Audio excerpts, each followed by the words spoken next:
Welcome back, everybody. Today we're going to be installing upgraded front leaf spring hangers on the Resurrection Cherokee.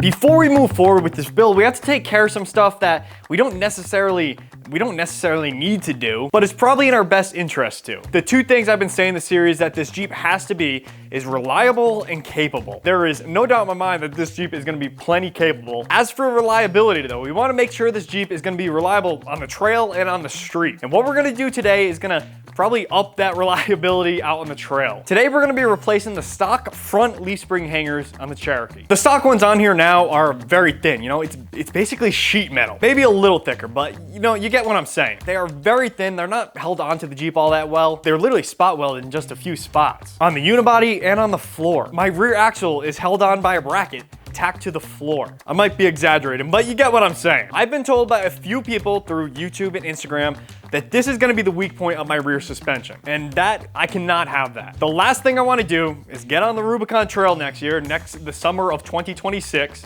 Nope, it's not 2025 yet. The summer of 2025, get halfway through the trail and rip off a front leaf spring hanger. That would make for a very interesting ride home since, you know, we drive this thing to and from the trail. So in order to help that not happen, we're gonna be upgrading that bracket. We're gonna be replacing it with one from Ruff stuff. Also, before we continue, last video we rolled the Jeep out of the shop because we put the KMC bead locks on, and I rolled it back in after the video and it's been sitting here ever since. It's right in the middle of the shop now. It's in a different location than it has been the last couple of videos. It used to be, the back end used to be right here, and it would go through the two bays I got right here. So anyways, to do this work, I kind of wanted to put the nose of the Jeep, the front end, over here where the rear end used to be, and have it going through the two bays. I think that makes for the most room, but since it's already sitting here, I might as well just do it right here. Instead of taking the time to put it back on the wheel dollies and turning it around. It is very tough to push this thing around with just one person. So we're gonna be doing the work right here. I think that's not a problem. We got plenty of room over here right now. And same thing over here. But yeah, this thing, this thing looks so good. And I think you guys think so as well. She's very wide. Literally 3/4 of this tire sticking out from that fender. Same thing with the rear. This thing is just super wide, which I'm into. I think it's super sick how wide it is. I wish we could have got more length out of it. Like, you know, I don't know, maybe in the future we will. If we were able to get more wheelbase out of this, like moving this rear axle back, you know, 4-link rear, we're doing coilovers in the rear. We could probably make the Knott's custom fender flare extend a little too. That would be so sweet. Because I can already tell you right now, our departure angle is what's gonna be a problem. We're gonna end up smashing this rear quarter on stuff. Mark my words, that will happen. We've got armor on here, but you know, it's gonna end up getting beat up. I can just tell right now. If that happens, maybe we'll end up doing a cut and fold or something along those lines, but I like how it looks with the rear quarter on it, so I mean, hopefully we don't have to do that. Anyways, back to the brackets. So I bought these a little while ago. I was expecting to already have them done, but it just didn't turn out that way. We need to do these. We need to get these finished before we move on to the boat sides, which I really want to do because I know a lot of people want to see that. A few videos ago, we did the rock sliders. I was expecting to do the rock sliders and the boat sides back to back. Once again, didn't work out that way. So before we do the boat sides are gonna probably, if we didn't do this bracket, we didn't replace the bracket first, the boat sides, they're probably gonna get in the way of the boat sides. So I have to make the boat sides around these brackets, which is why we're gonna do these first. We're just gonna get them over with now. We gotta do everything in order, or else if we do it out of order, it's just gonna make more work for ourselves. Anyways, a few different companies make similar brackets. I ended up going with Ruff stuff because I actually have their shackle relocation bracket in the back. So just the fact that I want it to be same for same, I ended up using Ruff stuff for the front bracket as well. It's a very nice bracket. We're gonna end up welding it to the unibody over here. It wraps around the unibody as well. So this is actually, it's gonna sit like this. It's gonna go up into the unibody right here. We're gonna end up welding it around on the inside. We're gonna do it on the bottom. It's gonna be nice. And then it also gets bolted to the floor in a few spots. So we got 1, 2, 3, 4. It looks like we can probably fill that in with weld as well. But yeah, very nice bracket. There's a few different adjustments on here if we wanted to possibly change our wheelbase, but the middle location I think is where we're gonna be. So yeah, pretty nice. I think, I mean, hopefully, I think we're gonna have to mess with our unibody stiffeners that we installed a few videos back. Oh wow, you can't see that at all, but we're gonna have to cut a little section off of that. Not a big deal at all. Most of this bracket should come off pretty easily. I mean, it's very thin metal. Once again, it's held on by spot welds in most spots. So yeah, should be a pretty easy day. As for what it comes with, you know, we've got some hardware. It looks like we got some new through bolts for the actual bushing, got some washers and whatnot. We got stickers, you know, the usual. So I'm gonna get this Jeep jacked up and let's see what we can get done. So I'm going into this hoping it's gonna be a quick upgrade. It's pretty straightforward. Cut out the old bracket and weld on / bolt in the new one. Simple as that. It will for sure take less time than if we were to fabricate this bracket from scratch. Now I did mention that this is more of an upgrade for trail reliability sakes rather than something that needs to be done in order to finish the Jeep. I could have completely disregarded this new bracket and kept the stock one in order to get this Jeep done sooner, but after weighing my options, I thought about this for quite a while. This is for sure the right thing to do. I want to do absolutely everything in my power to prevent a catastrophic failure while we are hundreds of miles away from home in this rig. Having a leaf spring hanger rip off the unibody is not the worst thing that could happen. I mean, we did break a main leaf on the Rubicon last year. We're here in the middle of the trail and I'm cracking a cold one. You know, that's not a good sign. It's not? It's a good sign to have the beer because I've been waiting. But we've got a broken XJ right here. But it would definitely make for an interesting ride home. Now, I did run into some unforeseen issues. We've got rot and rust. In my opinion, not a lot of it, but enough to be concerned. I finished cutting off this bracket and moved on to the other side, hoping I wouldn't have the same problem, but I do. So this is something we're gonna have to address. What was supposed to be a quick upgrade, of course, has turned into a little bit of a project.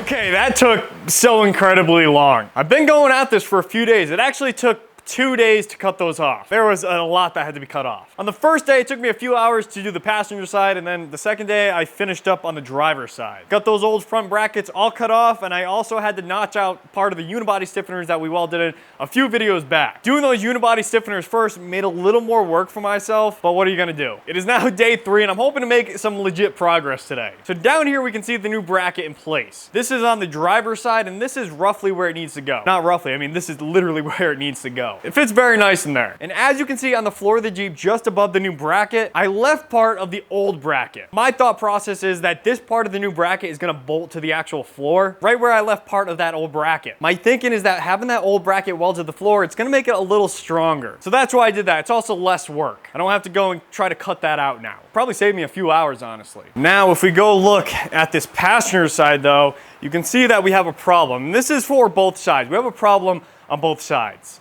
We have some rot. There's a lot of dirt that gets trapped behind these brackets, a lot of moisture, and then it just rusts. So you can see that we quite visibly have some rust right here. It's just confined to where the old bracket was though, like directly behind it. You can also see I chewed up the unibody a little bit in some spots from cutting off that old bracket. So we could totally just bolt and weld this new bracket over this and you'd never notice. And honestly, I don't think we'd ever have a problem, but we're gonna take it a step further and we're gonna replace this small section of unibody on both sides. Just so we know that once that bracket's on there, it's welded and bolted on, that we know that the metal under there is good. Structurally, we shouldn't have any problems. I don't want to have any weak spots on this Cherokee, especially on the unibody. I thought I had taken care of all the rot in this Jeep years ago, but you know, I found a little bit. There is a little on the driver's door, but that is literally the only rot left on this Jeep, other than this right here too. A few years back, we went through this entire Jeep, and honestly, the only rot was on the floors. The floors were quite rotted, and on the rockers, but I ended up patching those. We fixed the floors, and this Jeep was pretty rot-free, other than that spot on the door,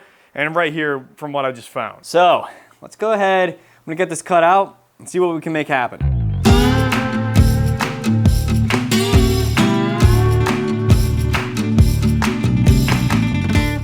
This is unfortunate, but in order to do this the right way, this section of unibody needs to get replaced. There's no question about that. I made my cuts making sure to remove all of the compromised metal and a little more, so when we go to weld on this new piece, we'll be welding it to clean metal. I have these sections of old shelving that will work perfect for this. I pulled these out of a scrap metal dumpster, which means this repair is free. They are slightly thicker than the unibody, which is good because the unibody is incredibly thin to begin with, so bumping up the thickness here isn't a bad thing. Without wasting any time, I traced the old rotted piece onto the shelving and got to cutting. This piece fits great. I basically tacked it all around and ground down the welds because the new leaf spring mounts fit very tightly around the unibody, which means this new repaired section needs to sit flush with the existing unibody, which is exactly what we were able to accomplish.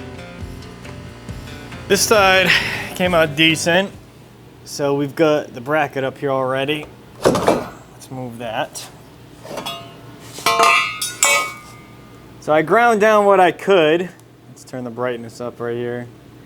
I ground down what I could because this has to fight pretty tightly. And it fits on perfect. I didn't end up grinding some of this. You can see it's not perfectly flat.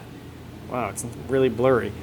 It's not perfectly flat, but it fits in there perfect. This bracket goes up there just fine. So I'd call this side just about done. We're gonna get to welding this side, but before we do that, we've gotta work on the other side. So over here, this side is about the same. So I'm probably gonna do the same here. Probably just make a nice rectangle, stop right about here, come down along the bottom, and then back up right here. So I'm gonna go give that a shot. I'm gonna do the same exact thing to this side, and then we can put both brackets up and make sure they're in the same position on the unibody, because we don't want one further ahead or further back than the other one, because then that'll screw up this whole axle and this thing would not sit right. So let's get this one taken care of and then we can figure that out. This side was supposed to be cut out the same until I realized that the bottom of the unibody here resembled Swiss cheese a little too much for my liking. So I cut out the side and bottom all in one piece, and I'm gonna make a nice patch, also all one piece with a nice bend in it.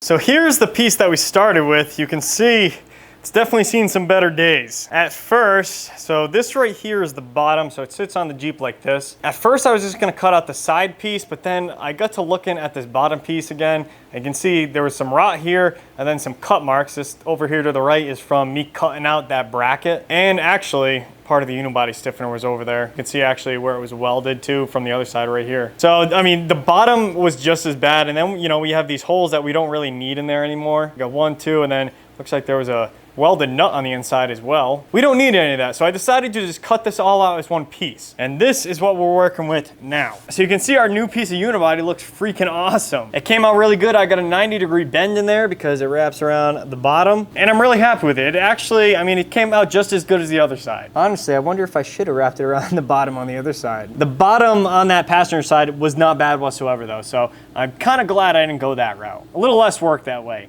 But for this side, it definitely, I would say, definitely needed it. So now we just gotta weld this on, grind it all down flat, then we can fit our brackets on. So y'all can probably tell that the way I'm welding this, I'm just kind of stitch welding it all together. In some spots, I am laying down a complete bead, but in most spots, I mean, this unibody is just so thin to begin with. In most cases, I'm just doing a little tack. I let off, I do another tack, and I just keep doing it all the way down the piece. And honestly, it's working out pretty good. This unibody, like I said, it's just so thin to begin with. The piece that we're using is a little thicker. I believe, I wanna say it's either 16 or 18 gauge, and it looks to be like the unibody is thinner than that. If you know the actual thickness of the unibody, let me know down in the comments. The way I'm welding this, I can tell I'm getting plenty of heat on that piece and the unibody for that matter. So there's no question in my mind that this fix is gonna be plenty strong. Definitely gonna be stronger than what we started out with. Gonna make for a good base for that bracket to weld to. So let's get to work and finish this side.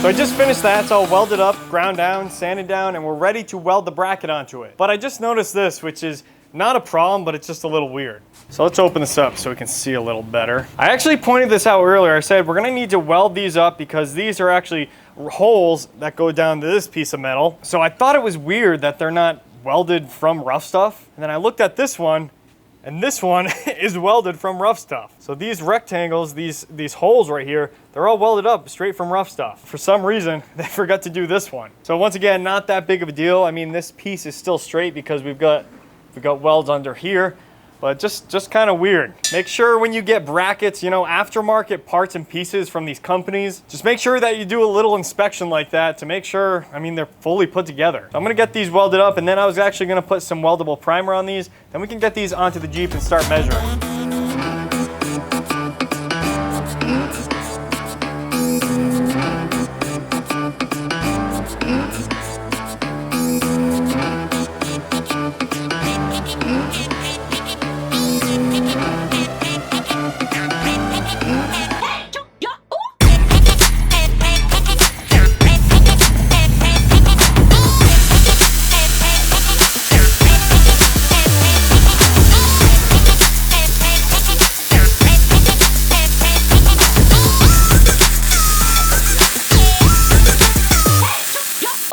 So I was getting ready to put these on the Jeep.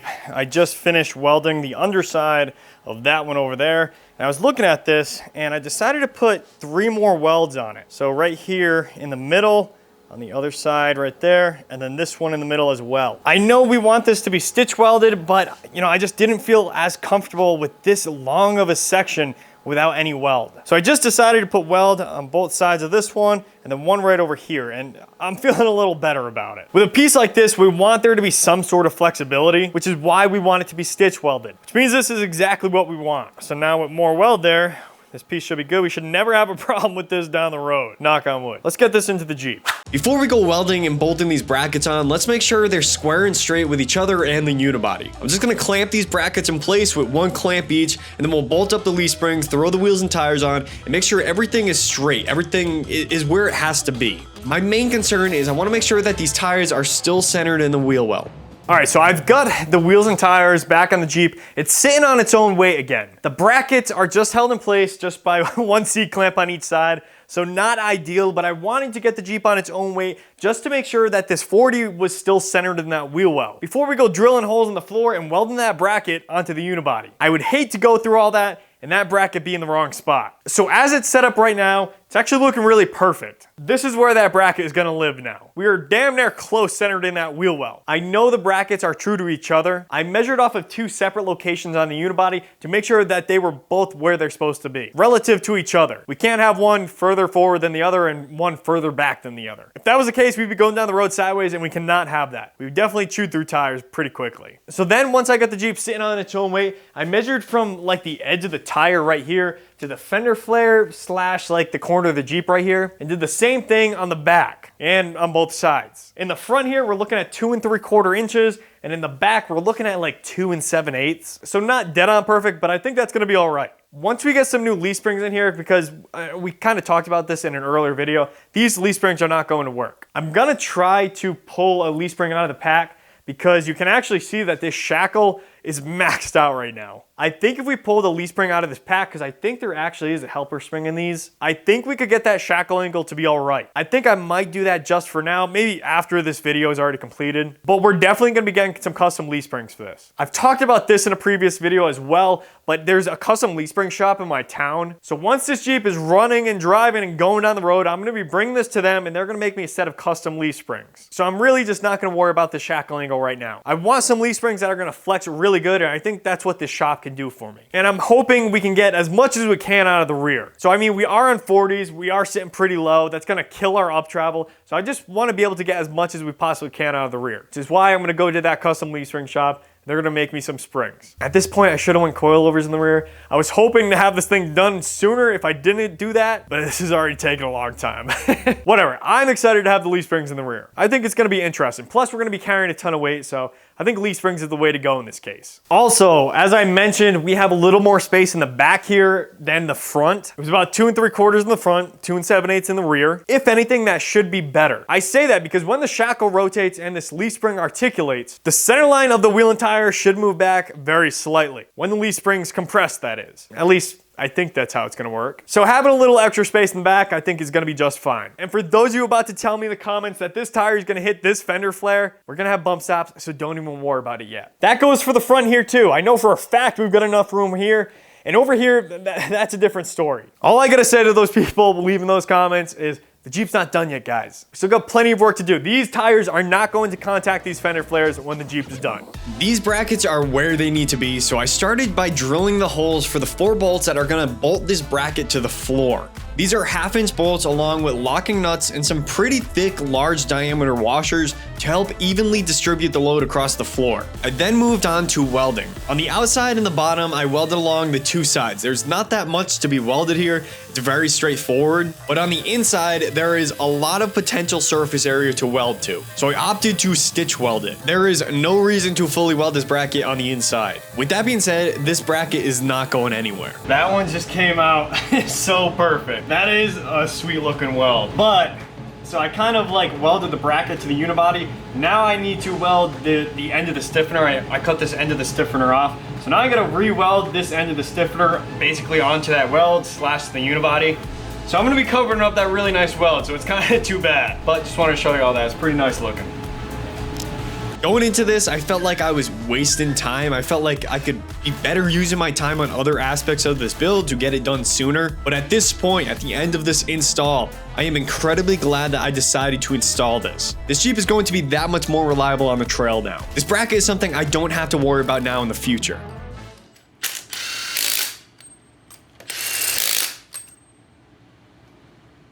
And just like that, the Resurrection Cherokee is sitting on its own weight again. In the front and the back. We've got those leaf spring mounts welded and bolted into place, and it's looking awesome. I'm glad that the 2 mounting locations for the leaf springs are now, they're matching with an upgraded bracket. Because before we even started the Resurrection Cherokee, this whole rebuild process, I had already installed the shackle relocation kit in the rear. So I didn't have to worry about that. But this was kind of always on my mind. And then I had a few people bring it up to me, telling me that that was the weak point in the suspension here in the back, and I just had to take care of it. So now that front bracket matches the rear bracket, they're from the same company, Ruff stuff, and I shouldn't have to worry about it in the future. That bracket should not be coming off the unibody anytime soon. Anyways, this thing looks freaking awesome.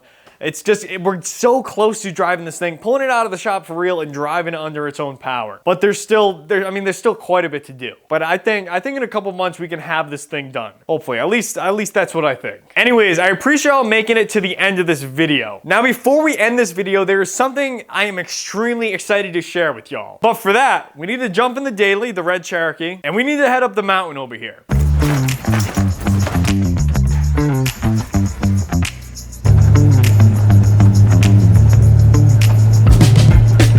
So throughout this whole video, I've been wearing our brand new Backcountry Beagles merch. For the first time in Backcountry Beagles history, we have some merch available for y'all. I am extremely excited to announce this. As of this video going live, our new merch store is also live as of today. So you can click on the link down below or type in backcountrybeagles.shop and it'll bring you right there. We have a lot of pretty cool stuff on there and there's plenty more to come. Just like this shirt, we've got this brand new shirt available. Check out the back. We got a pretty awesome design of the Resurrection Cherokee on the back there. We've got other ones with just the logo on the back, and we've also got some sweatshirts. So go grab some Backcountry Beagles merch, tag us in some photos of you wearing them out on the trail, out in the shop. We'd love to see it. Thank you all for following along with the Resurrection Cherokee and just the channel in general. Be sure to subscribe. We're trying to hit 4,500 subscribers by the end of 2024. And I think as of this video going live, we're like 20 away or something like that. So that's pretty exciting. I appreciate y'all for watching. We'll see you on the trail and we'll see you next time.